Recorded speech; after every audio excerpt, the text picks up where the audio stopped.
Hello दोस्तों, कैसे हैं आप सब। मैं हूं प्रणव और आप देख रहे हैं हमारा चैनल स्टडी 16 पर आज हम देखेंगे ज्योग्राफी मतलब भूगोल के डॉक्टर हरि सिंह और यूनिवर्सिटी का लेक्चर 1। इसमें हम एंट्रेंस प्रिपरेशन की महत्वपूर्ण क्वेश्चन देखेंगे ज्योग्राफी की, और यह क्लास ऑल अंडर ग्रेजुएट विद्यार्थियों के लिए है। और इस वीडियो में हम देखेंगे प्रीवियस ईयर के पेपर, ज्योग्राफी के पेपर या ज्योग्राफी के क्वेश्चन या भूगोल के क्वेश्चन कैसे आते हैं डॉक्टर हरि सिंह और यूनिवर्सिटी के एंट्रेंस में, और जानेंगे मॉडल टेस्ट पेपर मतलब जो इम्पोर्टेंट क्वेश्चन है। इसके साथ साथ ज्योग्राफी के ऑल एस्पेक्ट्स को कवर करेंगे और 30 से 35 क्वेश्चन देखने का प्रयास करेंगे। और आपको एक बात बता दूं, ये क्वेश्चन लेक्चर 1 है, डॉक्टर हरि सिंह और यूनिवर्सिटी का ज्योग्राफी का लेक्चर 1 है, इसीलिए यह क्वेश्चन इजी मोड में होंगे। जैसा कि हम लोगों ने एलएलबी या बीएलएलबी जब प्रिपरेशन कर रहे थे तो 4 से 5 अभी तक लेक्चर देख चुके हैं। उनके जो शुरू के लेक्चर हैं वो इजी मोड के थे, बाद के मीडियम और फिर हार्ड। तो हम शुरू से 0 से देखेंगे। और इसमें प्रीवियस ईयर के पेपर हैं कि ज्योग्राफी मतलब भूगोल के डॉक्टर हरि सिंह और यूनिवर्सिटी के एंट्रेंस में कैसे क्वेश्चन आते हैं। तो हिंदी मीडियम वाले स्टूडेंट्स को कोई परेशानी हो तो कमेंट कर दीजिए, क्योंकि मेरी हिंदी इतनी ठीक नहीं है, क्योंकि मैं ज़्यादातर इंग्लिश मीडियम में पढ़ा हूँ और उन पर फोकस करता हूँ। तो प्लीज़ वीडियो को देखें पूरा और चैनल को कर दें सब्सक्राइब और दबा दें बेल आइकन। तो अब करते हैं वीडियो को शुरू। तो इस वीडियो में मैं एक बार फिर से बता दूं, previous year paper, model test paper, geography all aspects paper और 30 से 35 क्वेश्चन देखेंगे। और करते हैं वीडियो को शुरू। जानेंगे इस वीडियो में भूगोल के कैसे क्वेश्चन आते हैं, और इसमें ज्यादातर प्रीवियस ईयर के पेपर हैं। तो इसमें जिससे हम अंदाजा लगा सकते हैं कि एंट्रेंस में भूगोल के ज्योग्राफी के कैसे क्वेश्चन आते हैं। तो हम कर रहे हैं वीडियो को शुरू। इससे पहले आपने अगर चैनल को सब्सक्राइब नहीं किया सब्सक्राइब कर दें और बेल आइकन को दबा दें, जिससे कि डॉक्टर हरि सिंह यूनिवर्सिटी की ऑल वीडियो आपके पास आ जाए। और आपको एक बात बता दूं, इससे पहले हम लोग हिस्ट्री या इतिहास के महत्वपूर्ण क्वेश्चन देख चुके हैं, तो आप वो भी देख सकते हैं। कॉन्स्टिट्यूशन यानी संविधान के क्वेश्चन भी देख चुके हैं। आज हम देख रहे हैं ज्योग्राफी यानी भूगोल के क्वेश्चन, और इसके बाद भी हम देखेंगे भूगोल की 4 से 5 क्लासेस, उसके बाद इकोनॉमिक्स कवर करेंगे। और एक क्वेश्चन होंगे ये ऑल स्टूडेंट्स के लिए होंगे, क्योंकि भूगोल जिन जिन के लिए सिलेबस में है उन सबका कवर हो जाएगा, क्योंकि इसमें प्रीवियस ईयर के क्वेश्चन पेपर हैं जो काफी आते हैं और कुछ मॉडल टेस्ट पेपर हैं। तो अब करते हैं वीडियो को शुरू। पहला क्वेश्चन है कि कहाँ पर वर्ष भर रात और दिन बराबर होते हैं, मतलब वर्ष भर रात और दिन कहाँ बराबर होते हैं। तो इक्वल डे एंड नाइट। पहला क्वेश्चन है इक्वल डे एंड नाइट, मतलब रात और दिन कहाँ पर बराबर होते हैं। तो इसके ऑप्शन आपके लिए कुछ भी आ सकते हैं, जैसे कि इक्वेटर पर होते हैं, तो इसका राइट आंसर इक्वेटर है। इक्वेटर का मतलब होता है भूमध्य रेखा। इक्वेटर का मतलब होता है भूमध्य रेखा। भूमध्य रेखा मतलब होता है 0 डिग्री। एक दूसरा क्वेश्चन बनता है इक्वेटर कितने डिग्री पर होता है। इक्वेटर का मतलब होता है भूमध्य रेखा कितने डिग्री पर होता है, 0 डिग्री पर होता है। तो इक्वल डे एंड नाइट मतलब दिन और रात वर्ष भर, मतलब साल भर डे एंड नाइट रात और दिन बराबर होते हैं। कहाँ पर, इक्वेटर को। इक्वेटर को हिंदी में भूमध्य रेखा कहते हैं। इक्वेटर कितने डिग्री पर होता है, 0 डिग्री। जैसे ये अर्थ है तो यहाँ पर 0 डिग्री पर जो होता है वो होता है इक्वेटर, और इसके ऊपर 23.5 डिग्री नॉर्थ पर कर्क रेखा, और इसके नीचे 23.5 डिग्री साउथ पर मकर रेखा। इस प्रकार से क्वेश्चन कभी भी पूछे जाते हैं तो हमें प्रैक्टिकल होकर भी सोचना है। तो इक्वेटर 0 डिग्री पर होता है। तो यही क्वेश्चन बनते हैं। अब देखते हैं नेक्स्ट क्वेश्चन। नेक्स्ट क्वेश्चन है कर्क रेखा, मकर रेखा और भूमध्य रेखा तीनों किस महाद्वीप पर निकलती है। मतलब कि एक ऐसा महाद्वीप है जहां से ट्रॉपिक ऑफ कैंसर, एक को कहते हैं ट्रॉपिक ऑफ कैंसर मतलब कर्क रेखा, इक्वेटर यानी भूमध्य रेखा, और tropic of Capricorn. Tropic of Capricorn ऐसा कौन सा कंटिनेंट है जहां से ये तीनों रेखाएं पास होती हैं। तो जी हाँ दोस्तों, एक ऐसा कंटिनेंट है जहां से ट्रॉपिक ऑफ कैंसर मतलब कर्क रेखा मतलब 23.5 डिग्री नॉर्थ, इक्वेटर यानी 0 डिग्री, और tropic of cancer tropic of Capricorn मतलब मकर रेखा, तीनों को तीनों वो है अफ्रीका महाद्वीप। तो इसका राइट आंसर है अफ्रीका महाद्वीप या अफ्रीका कंटिनेंट। तो ये क्वेश्चन काफी बार पूछा जाता है। अब देखेंगे हम लोग नेक्स्ट क्वेश्चन को। तो अभी तक आपको समझ में आ गया इक्वल डे एंड नाइट, रात वर्ष भर रात और दिन कहाँ बराबर होते हैं, इक्वेटर पर। दूसरी बात इक्वेटर 0 डिग्री पर होता है। तीसरी बात ऐसा कौन सा महाद्वीप है जहाँ से तीनों रेखाएं होकर गुजरती हैं, तो वो है अफ्रीका महाद्वीप। अब हम लोग देखेंगे नेक्स्ट क्वेश्चन, जानेंगे भूगोल के कौन से क्वेश्चन महत्वपूर्ण हैं, और ये क्वेश्चन प्रीवियस ईयर पेपर में आए हुए हैं और अब नेक्स्ट है आईएसटी का जियोग्राफी में मतलब क्या है। जियोग्राफी भूगोल के अनुसार आईएसटी का फुल फॉर्म क्या है। तो आईएसटी का फुल फॉर्म है इंडियन स्टैंडर्ड टाइम। तो आईएसटी का फुल फॉर्म है इंडियन स्टैंडर्ड टाइम। और दूसरा क्वेश्चन बनता है कि आईएसटी इंडिया का कितना है। तो भारत का है 42 डिग्री 30 मिनट। 42 डिग्री 30 इससे मिनट भी पढ़ते हैं आप जो भी पढ़ें। तो 82 डिग्री 30 और यह पूर्व है, पूर्वोत्तर है मतलब पूर्व है। तो 82 डिग्री 30 ये भी आ जाता है। जनरल ये आता है आईएसटी का फुल फॉर्म क्या है इंडियन स्टैंडर्ड टाइम। तो आईएसटी है भारत का 82 डिग्री 30। नेक्स्ट है यूरोप का रोगी किस देश को कहा जाता है। काफी इंपोर्टेंट क्वेश्चन है, यूरोप का रोगी किस देश को कहा जाता है। काफी बार यह क्वेश्चन पूछा गया है कि यूरोप एक कंटिनेंट है, आप जानते हैं पुर्तगाल वगैरह ये सब यूरोप में आते हैं। तो यूरोप का रोगी पूछा गया किस देश को कहा जाता है। इसका राइट आंसर है तुर्की। तुर्की की कैपिटल पूछी जाती है, अंकारा है शायद कैपिटल, इस्तांबुल नहीं है। कभी कभी आप लोग इस्तांबुल लगा देते हैं, तुर्की की कैपिटल है अंकारा। काफी बार यह कैपिटल पूछी जाती है इसलिए मैंने आपको बता दिया। तो इंडियन आईएसटी का फुल फॉर्म होता है Indian standard time. IST India का है 82 डिग्री 30। यूरोप का रोगी किसे कहते हैं तुर्की को। तुर्की की कैपिटल क्या है अंकारा। तुर्की की राजधानी क्या है अंकारा।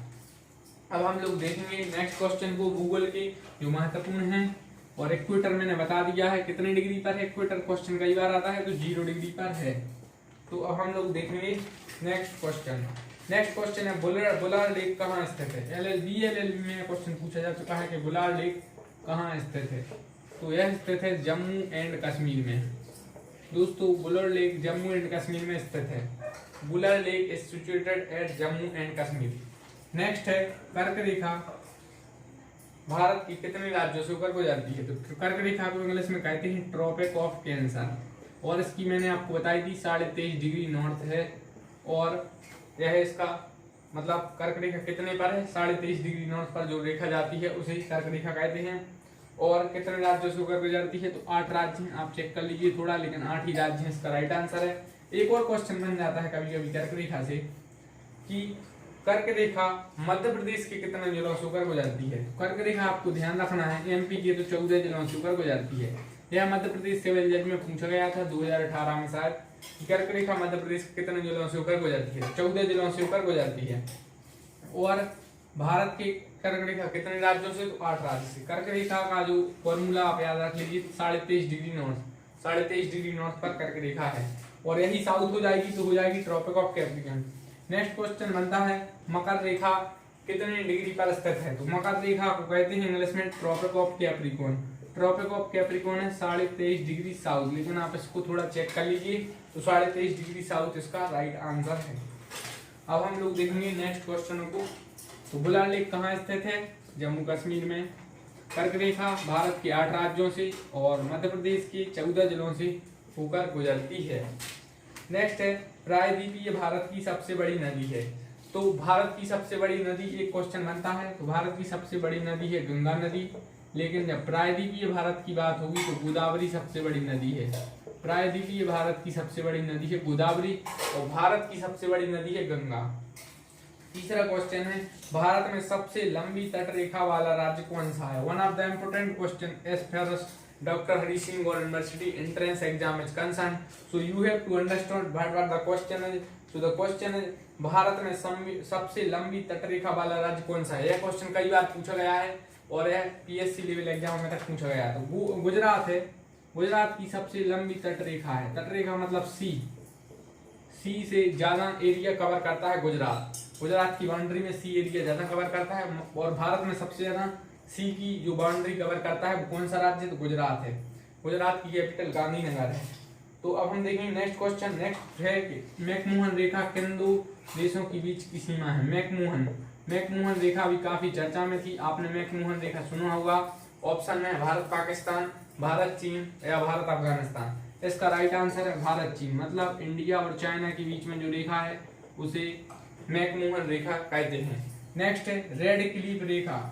रेड क्लिफ रेखा किन दो देशों के बीच स्थित है। तो रेड क्लिफ रेखा है वो इंडिया और पाकिस्तान, इंडिया और पाकिस्तान के बीच स्थित है उसे कहते हैं रेड क्लिफ। और रेड क्लिफ इसका नाम इसलिए पड़ा क्योंकि एक सर रेड क्लिफ थे, उन्होंने शायद इसे खींचा था, इसीलिए इसे रेड क्लिफ नाम दिया गया होगा। तो अब हम लोग देखेंगे नेक्स्ट क्वेश्चन को। नेक्स्ट क्वेश्चन काफी इंपोर्टेंट है अभी चर्चा में, इसलिए इनके पूछे जाने की संभावना ज्यादा दिखाई दे रही है। तो मतलब है एलएसी का फुल फॉर्म क्या है और एलएसी क्या है और एलओसी क्या है। एक वीडियो में हम इस पर बात कर चुके हैं कि एलएसी क्या है, एलओसी क्या है। एलएसी है लाइन ऑफ एक्चुअल कंट्रोल, यहाँ पर एक्चुअल लगा दीजिए, जबकि एलओसी है लाइन ऑफ कंट्रोल।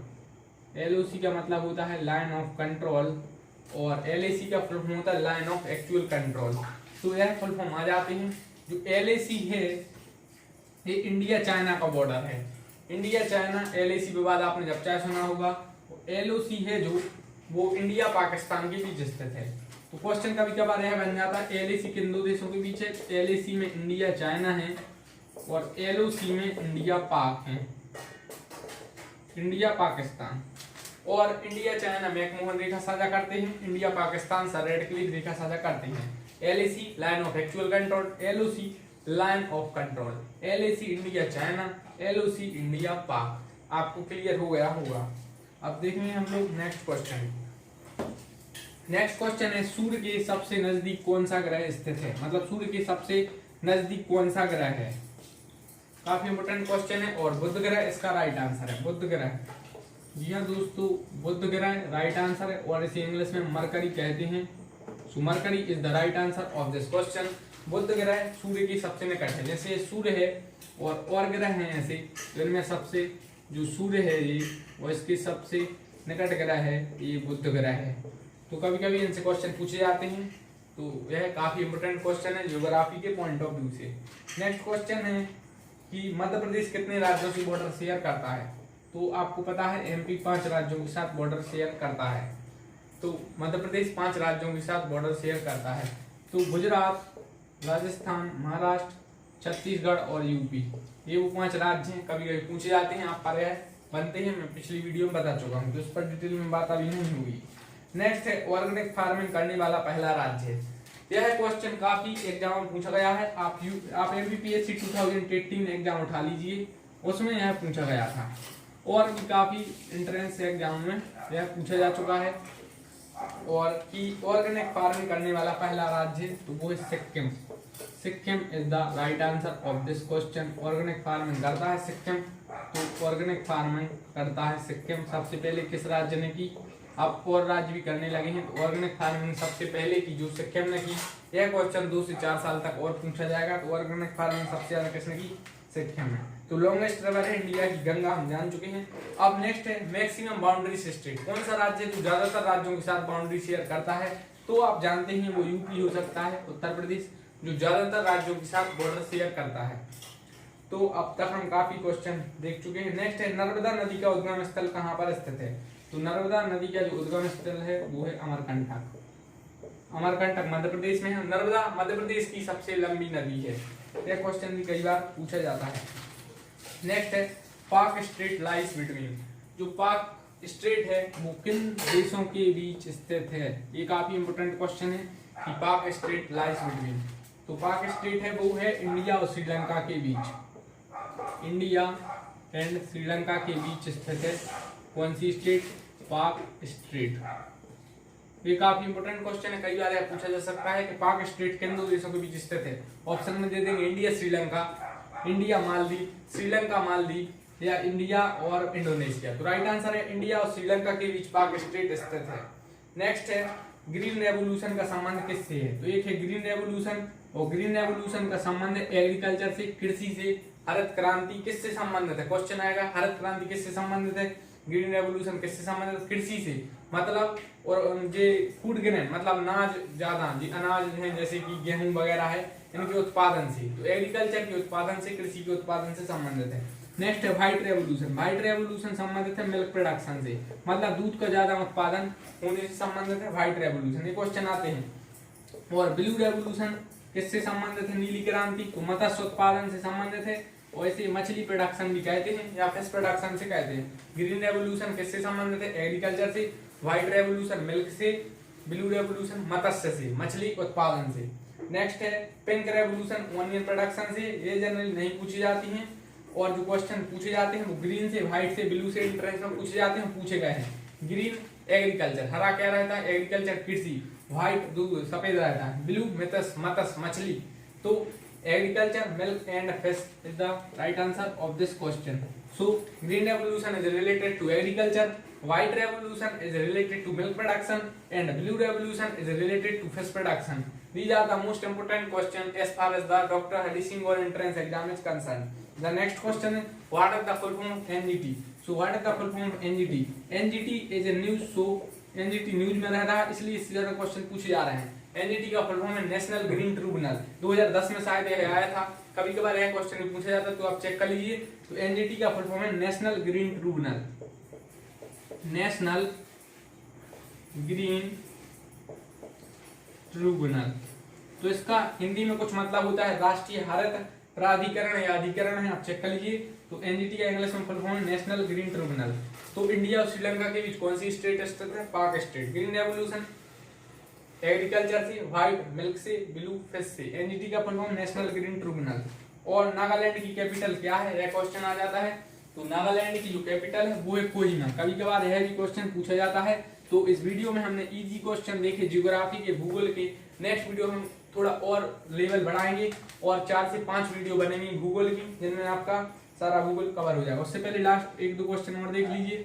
बैरन क्या है, तो बैरन एक ज्वालामुखी है, बैरन लैंड है और यह एक ज्वालामुखी है और भारत का है ज्वालामुखी है।